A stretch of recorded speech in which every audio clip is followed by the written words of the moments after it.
call ourselves to order. Good evening, everybody.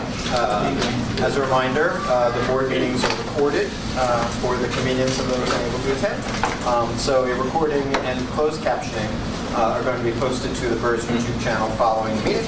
As always, Alex, can you please call the roll? Okay, Peter Calandrola, not here. Isaac Evergani. Here.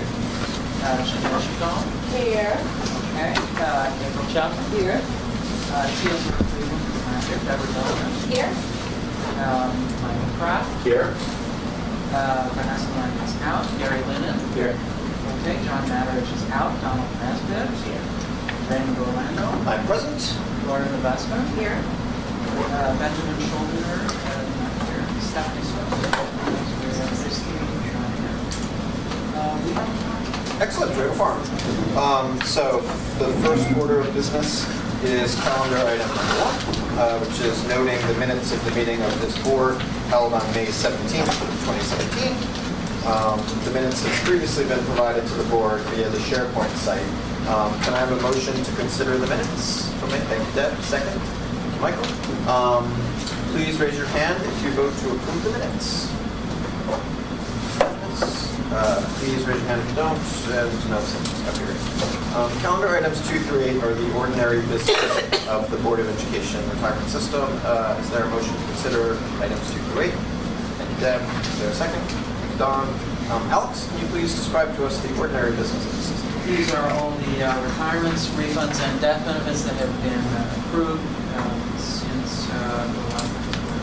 Terrific. Thank you, Alex.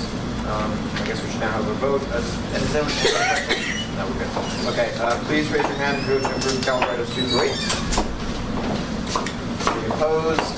Abstentions? Motion carries. Thank you, Mr. Schuldiner. My pleasure. Chair recognizes the arrival of Ben Schuldiner. Thank you so much. Thank you for coming. Yes. Next item on our agenda is item 9, which is authorization to the comptroller of the City of New York to admit a portion of the infrastructure portfolio of the system. Apparently, we're supposed to move into executive session to discuss this matter, so can I have a motion to move into executive session? Thanks, Deb. Can I have a second? Thanks, Dom. Any opposed? Any abstentions? Okay, so we'll move into executive session and turn the camera off, please. Thank you so much. We're back in public section. Alex, can you please report out about our actions during the executive session? Certainly, calendar item 9, authorization to control the City of New York in a portion of the infrastructure portfolio of BERS. The board voted to approve an allocation of $1,200 of the infrastructure portfolio to an investment. And calendar item number 10, the board discussed a potential real estate investment. Great, thank you. The next item is calendar item number 11, which is authorization of the adoption of the administrative budget for fiscal year 2018 for the system. Is there a motion to consider the resolution? Thanks, Deb. Is there a second? Thanks, Ben. JD, you want to come up and discuss the budget? Join us at the table, young man. Plenty of room. We saved a seat for you. Excellent. JD, as you know, is the Director of Fiscal Operations at BERS. And the administrative budget itself has been distributed via the SharePoint site to folks. Yes. So, JD, And there's a copy in the file. copy of the file as well. JD, what's the administrative budget of the system look like? The focus of the fiscal year 2018 budget is on evolution and improvement of operation and membership services. To that effect, we are requesting $19.5 million in total spending, which is a $2 million increase from fiscal year 17 budget.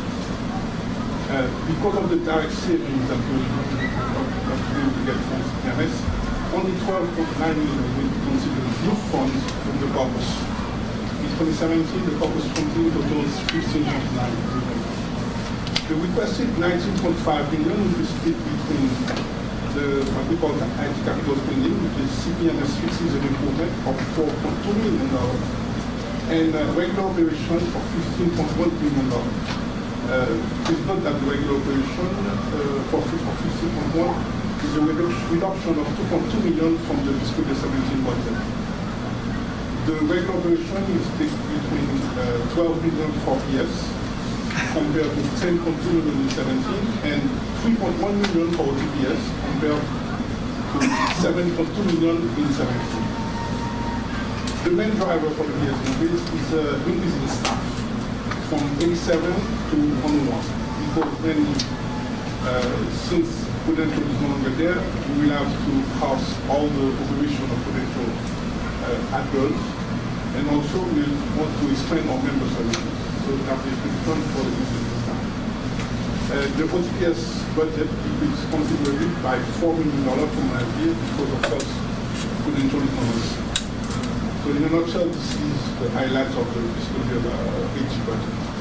Thanks, Jake. So to summarize, we're going to hire about 14 more people, which is a significant increase in the staffing to both, which is coming from the in-housing of the work that Prudential has done to support the CPMS. And there's a $4 million OTPS corresponding saving from not contracting with the crew. So we're actually sort of saving money by getting rid of the crew and still hiring these people and expanding the member services. We're still saving $1 million. And we're continuing to invest in CPMS, which launched as expected in May. Rich? Thank you, CPMS team. Yes.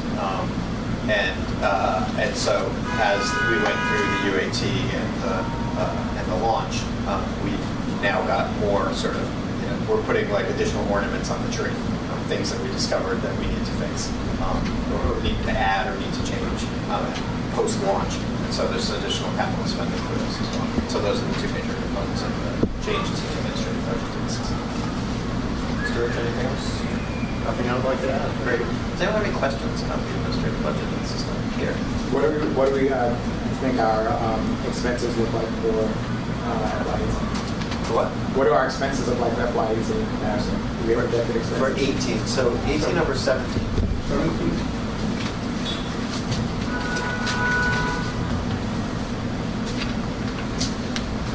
We're talking the personal services.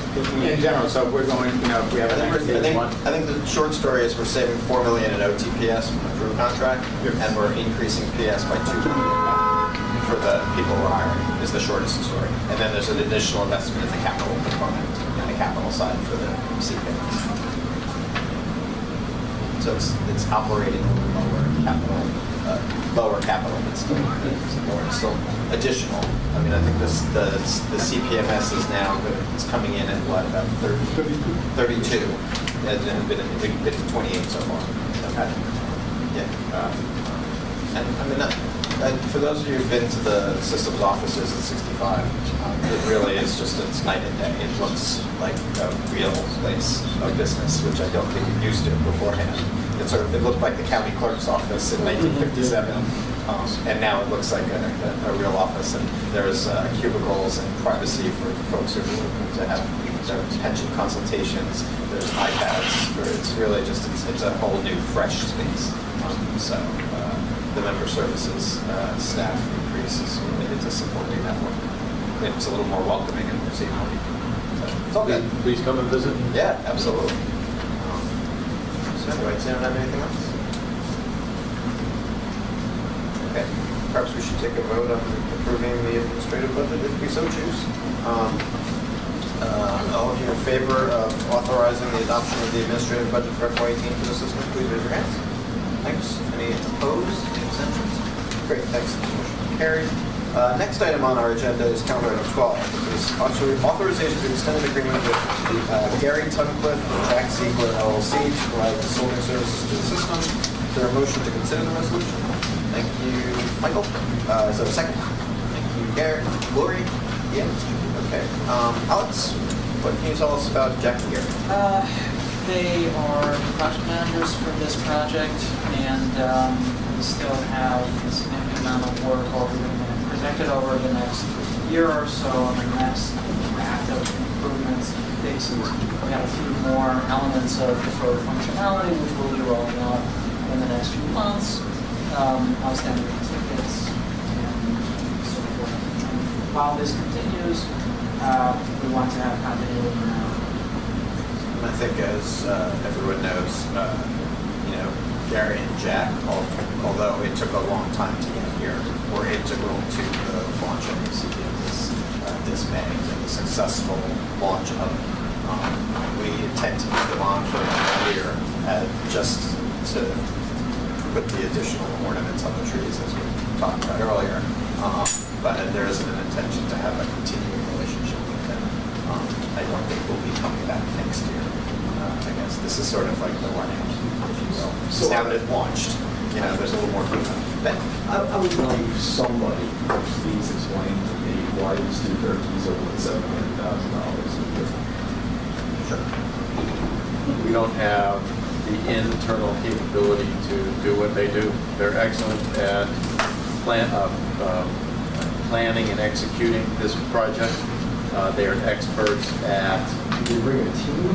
Are there like 30 people? No, it's them conducting work through our people and through Vitech people, KPMG people, and windmill people. You'll see a series of resolutions here where we get support. So the Vitech people, all these other people were paying them separately as well? Yes. So we're paying two dudes who pumped this up royally for years without our support and whatever, $700,000 for ornaments. I think our intention is to pay them $700,000 to complete the project so that it is able to meet all of the functional needs of the system. I mean, because if we remember, the conversation was we agreed to pay them $1.1 million last year, which seemed exorbitant at that time to finish. And now we're talking about ornaments at $700,000. Yes. I mean, clearly I went into the wrong profession.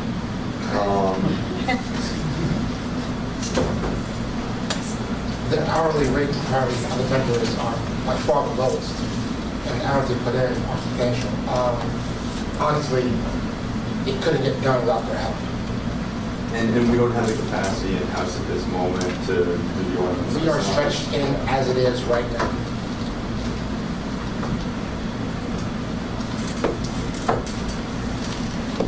Okay. I ain't voting for it, but the rest of them don't, so we're all good. I kind of feel like it is what it is, and I don't expect to come back, right? I don't expect this to come back to this point.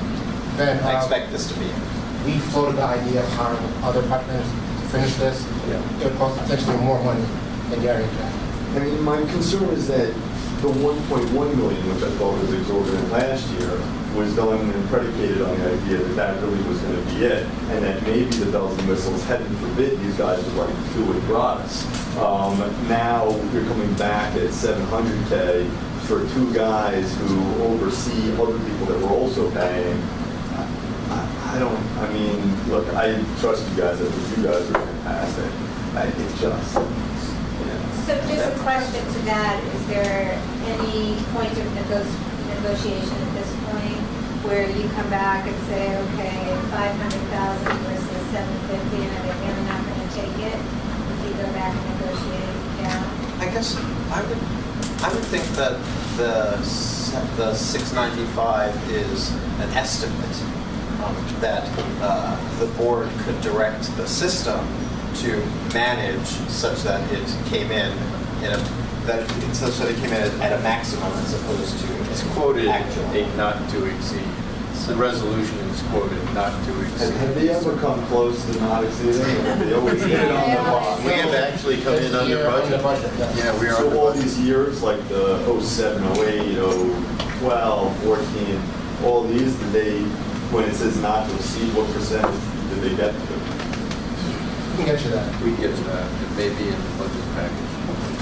I suspect that it's hard to hit that number, right? So Right. Yeah, I I'm can sure tell it you came in lower. I'll tell you what the cumulative under budget is $1 million. All right, so with this, they'll have fleeced us for about $4 million. Well, very little of that, well, it's hard for Daniel and Sandy and I to really speak deeply to what happened before, right, as opposed to what happened recently. I think that our intention in getting Sandy subsequently was to actually end what we thought might be, an activity that didn't seem to have an end point, right? And the end point has arrived, and there's a little bit of a run out. I think it'd be great if they were gone in 6 months, right? And this board, again, could made it clear, to Sandy and Daniel, that like the expectation is that it's not 12 months and it's not $695,000 and you're going to figure out a way to make that happen, if that's the sentiment of the board. But I think we require these people to finish the work. Do we have an estimate of how much longer it is going to take them to complete the project? Well, I think that the purpose of extending it for the 12 months and at this dollar level is that that's it. That's the end of it, and hopefully sooner, which is why it's a maximum. The length of time is really put into a visor. All the other vendors kind of waterfall from them. They say 12 months, and we're kind of like 12 months. It's really 5 cents to push it the hours. I guess I have another question. Sure. If it takes less than, if it takes 3 months, is it the same 700,000? No, all hours. They charge out. It's a maximum. Yeah, it's whatever they have to do. Yeah, hours. So have they provided us with a detailed overview of like where they think allocations are going to be out of that $695,000 and what their project plan is? Yes. The system does have it. Yeah, I just wanted to register my concern, and the first thing I saw was the, what, 800,000. Being in the technology world, I wish I could do that myself. Sure. So, my point is, I concur with Ben in the sense that I would love not to see this happen, but I'm also hearing we need to work something out. The sooner the better. I think that's the expectation, is to pull the curtain down on this, right? Pull the curtain down on these consultants, pull the curtain down on the system, and given how far we've come, I think you guys remember when I first arrived where we were and where we are today. We're definitely so further. And the thing actually launched, and that's a credit to this team and to this board for demanding action. And this is sort of the what's left, the last bit to swallow.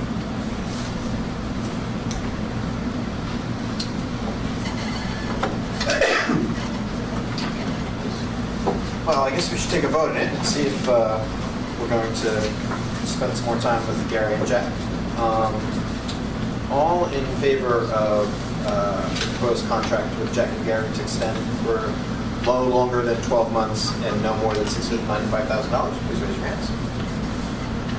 All opposed? Abstentions? Okay, motion carries. Mr. Schuldner, your opposition is noted.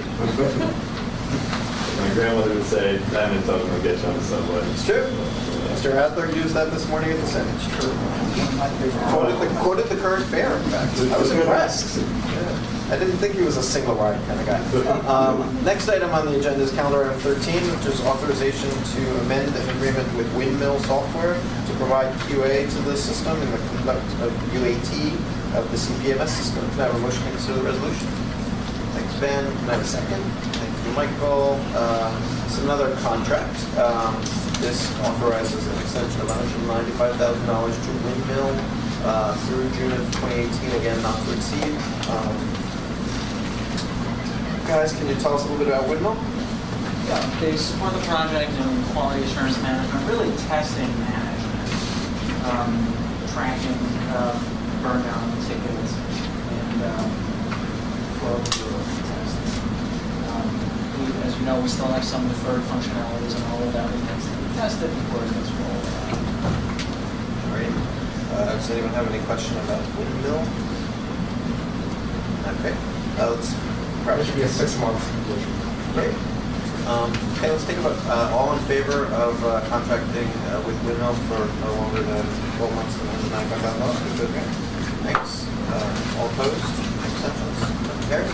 Next, we have calendar item 14, authorization to extend an agreement with Vitech to provide computer consulting services to the system. Can I have a motion to consider the resolution? Thanks, Lorraine. Can I have a second? Thanks, Ben. So the proposed Vitech contract runs through June of 2018 in an amount not to exceed $20 million. You guys want to tell us a little bit about Vitech? Well, Vitech is a developer of the software, and this is a custom-off-the-shelf software that is heavily customized for human needs. This is the software that we're using now for our operations. We're completing the last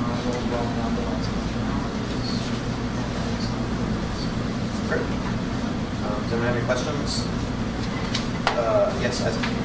After this, do we still need to continue to contract with Vitech, or is it a case-by-case basis? if there's Well, issues? we will continue to pay a license fee every year. Right. Otherwise, it's going to be case by case as the need arises for improvements and changes.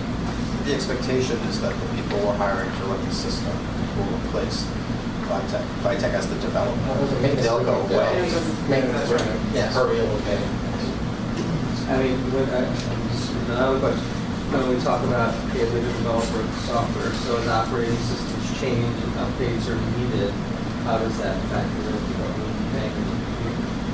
Okay, that's not case by case, that's just textbook.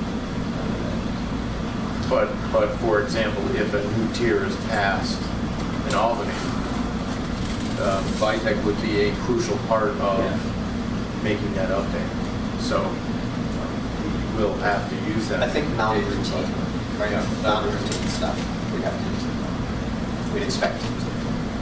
Can I just ask, if we have a customized program, why are we paying a license fee? They still own the underlying system.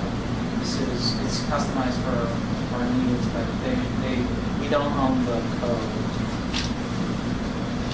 How much are we paying for this? It's about 400. About 380, a tenth of per year. It's about a month for them. Yes.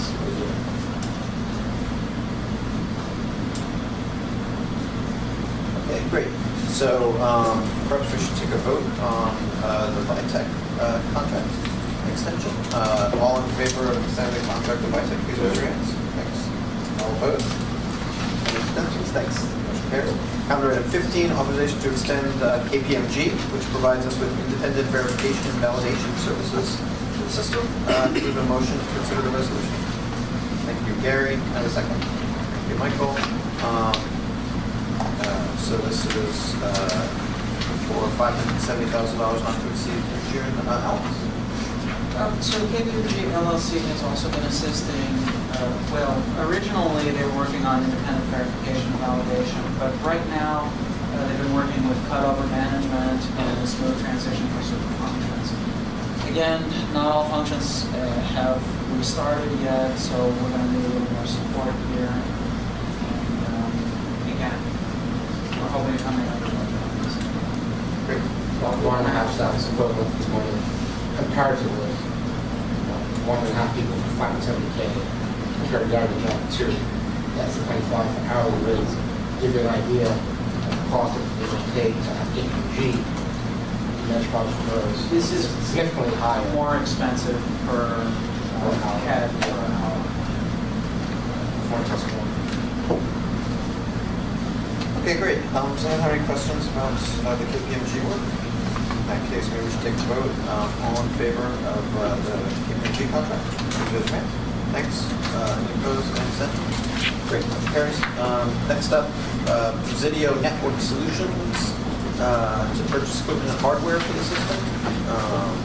It's a contract for 6 months and not to exceed $60,000. Gentlemen? Throw you back in time a bit when we did our floor reconstruction. There were 2 other additional items that we contracted for. One was a complete network rebuild, which was integrated with the Department of Education at 65 Court Street. On top of that, we elected and presented to the board, got approval to put in a voice over IP phone system. We jumped a little bit ahead of the Department of Education. They are planning to do that in the future. So we installed that. We had, at that time, no information about the flow of incoming phone calls. We have discovered in the last month the flow of incoming phone calls is monstrous, far more than we expected. This proposal seeks to further separate us from the Department of Education and their call center, which is burdened by this, burden ourselves, and it includes increased pipes from the world into our phone system, and increased ability for us to manage that system with hardware and software, which is what we're asking for here. And we are backing that up with a commitment of people to answer the phone If you were, in the Chancellor's office or at HR Connect, or perhaps even in Mr. Orlando's office in the last few weeks, we have a flood of complaints coming in from members because they were calling in, leaving voicemails, not getting answered. To be honest, we flushed 7,000 voicemails that we can't even respond to. But we have implemented a group of 6 individuals that won't let calls go to voicemail anymore. We're intercepting them, we're cataloging them, we're responding to them over 24 to 48 hours. So we've begun to relieve that pressure. But this resolution, if you approve it, will allow us to completely upgrade our phone system, further separate us from the Department of Education, and then have us manage it directly. More bandwidth. Significantly more bandwidth, because we way underestimated the amount of calls that were actually coming in HR Connect related to BERS. We're happy to hear that you're putting personnel behind it, because I think we can always test to call and we're getting automated service and nobody to get it. Yep, and we're hopeful that if you've had significant disappointment in the last few months, try us again. New experience. We're not completely there yet, but it's improving dramatically. My question was similar, because I've got a lot of those. Of course, sure. Phone style Yes. office. Yes. Yeah, Can't we're reach trying us, to get hold better. We're getting better. But please let us know when you have problems. You can consider calling the call center is actually in my office. We have 6 people sitting in my office responding to the call center. So. Great. Does anyone have any questions about this? Great. Would you take a vote? All in favor, please raise your hand. Any opposed and abstentions? Great. This carries. Thank you. I'm going to start doing my speed reading routine because we're really out of time. I'm sorry about that. Next is authorization to attend conventions and conferences, calendar item number 17. Can I have a motion to consider that? Thanks, Ben. Have a second. Thank you, Gary. Sandy? So we proposed one resolution as opposed to a number of them that happened last year. In the resolution, we're listing 12 specific conferences that historically we've always attended, including the conferences where we encourage trustees to attend, and CPERS, just so everyone knows. And CPERS is in New York next year. No reason to not be there. We expect you all to be there. And this consolidates just some historic resolutions. There are no new conferences proposed. I would suggest just remember that you already passed a resolution which gives me the authority, with Mr. Orlando's approval, to approve conferences other than these, because there is excess budget allocated for other conferences. So this is not a comprehensive list. Great. Better than voting on each and every conference every time. Thanks. So, does anyone have any questions about the conference and conventions? Great. All in favor, please raise your hands. Thanks. Any opposed? Any abstentions? Thank you. Okay. We're going to skip calendar item 18 because unfortunately, actually we're going to do 18. All right. You want it? Well, Should we do 18? well, I Rich figured and I it were was going to consult other business. publicly about this. So what should we do? Why don't we ask Sherry to attack the actuarial question? Okay. And then we can We'll table 18 for the moment, and we'll move on to the next to last item on the agenda, which is calendar item 19, which is adoption of the actuary's recommendation regarding the tier, I hate Roman numbers, tier 4, 6, for fiscal year 2018. Can I have a motion to consider the resolution? Thank you, Ben. Can I have a second? Thank you, Michael. Sherry Chan, our actuary, has joined us yet again at the Dr. Sun Yat-sen School.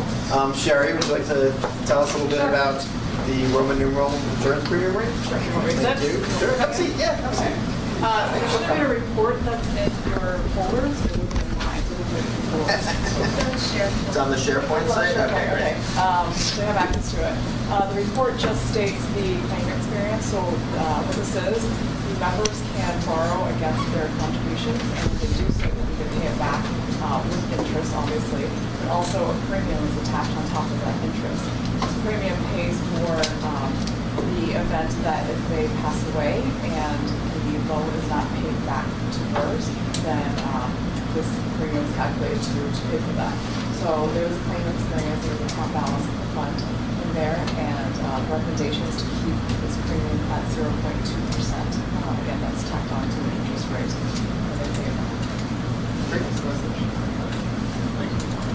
I think as people on the table know, a lot of people take loans in this particular system. So it's not uncommon for someone with a loan balance to pass away with a loan balance, because the percentage of people with a loan balance is significant. Comparable. Does anyone have any questions for Sherry about the? Great. Okay. Perhaps we should take a vote. All in favor, please raise your hands. Any opposed? Any abstentions? Thank you. There's also fiscal notes. Is that Yes. true? Okay. That's correct. So there's been 3 fiscal notes issued that pertain to BERS since the submission of last month's board material. All 3 of them has to do with COLAs, cost of living adjustments. The first one was increasing the cost of living adjustment from 50% of the CPI, consumer price index, to 100%. That resulted in a liability increase of $217.6 million for BERS. Because you don't pay for your liability at one time, it's financed over a particular period if it's covering active members who are still working. We translated into employer contributions, that's 38.3 million. The second COLA fiscal note had to do with increasing the cap from 3% to 5%. And the cost for that liability basis is $12.4 million, translating into employer contributions of $1.5 million. You may think, or you may ask, why that's so much less than the first one. That's because in the last 35 years, the CPI has not exceeded 6%. So if you take half of 6%, that's 3%. So increasing the max to 5%, that scenario has not happened. So we've had to be very creative in how to cost this out. What we did was we assumed that the CPI was 8%, which means the COLA would be half of that, so it's 4%, for 1 year, just to give you an idea of what the cost is. So that cost actually represents what it would be if the CPI increased by to 8%, so that the COLA increased by 1%. And then lastly, the third COLA had to do with increasing the retirees' COLA for retirees that retired between 1961 and 1972. If you went to SharePoint, I guess, and looked at the fiscal note, there's a chart of what the increase is. It's no more than 2%. And because the cost resulted in $700, I had asked my staff whether that was correct or not. That seems very low compared to the other 2. And that's because if someone retired, say 1972, that was 45 years ago. And assuming they retired when they were 65, that would be 110 now. So, 1961 obviously adds another 11 years on to it, so we're 121 years old right now, which I do not think there's anyone in that population. Eating yogurt in Afghanistan Right. on the TV, right? So there's only 2 individuals, and that's why it resulted in only $700. So life expectancy is probably not that long. The average age for this population is 98. The people that were affected by the system were 98. So it only results in the worst. Right. Okay, thank you, Sherry. Does anyone have any questions for Sherry about the COLAs? Yeah, you worried about the first one? That's the I think we have enough people around the city that's probably not going to go far. And we actually have contacts with the state, and we've been told that it's not going to go anywhere. So, Great. Given that the legislative session is supposed to be tonight, This evening, Assuming it doesn't get extended. Everyone should be on call. it did get I'm on accepted call. last year, but yeah. As of earlier today, it was not accepted. All the things they rush to do, that might not be at the top. But I'm not a legislator. Who could know, right? Who could know? Great, thank you, Sherry. You're welcome. Okay, anyone else have any, so we should go back to to calendar item number 18. And Mr. Rich had put this on the calendar because, as I think we discussed in the previous, I don't need any motions. Do I? This is a conversation. It's a conversation, okay, great. So we're having a conversation. Welcome to the conversation. So at a previous meeting, I think you remember we composed a disability committee to beef up our disability sort of review as a board along with the system. the changes they've made to its process. We've yet to actually manage to get the disability committee to meet because it's hard to get this august subgroup of folks together on a day at a time and do it. So we've been thinking about another way to attack this problem, potentially by shrinking the size of the disability committee, so it's easier to have fewer people meet. That's an option. I don't think we're going to do anything this evening. I think I'd like you all to go away and think about it, right? At the July panel meeting, we may convene a meeting of the board just to approve the disability committee's recommendations, assuming we get the disability committee together between now and the July panel meeting. Sure. Do you have anyone on the committee who is receiving disability, has a disability status or a disability? No. No, I don't think we do. We have, Just something to think about. Retrospective. sure.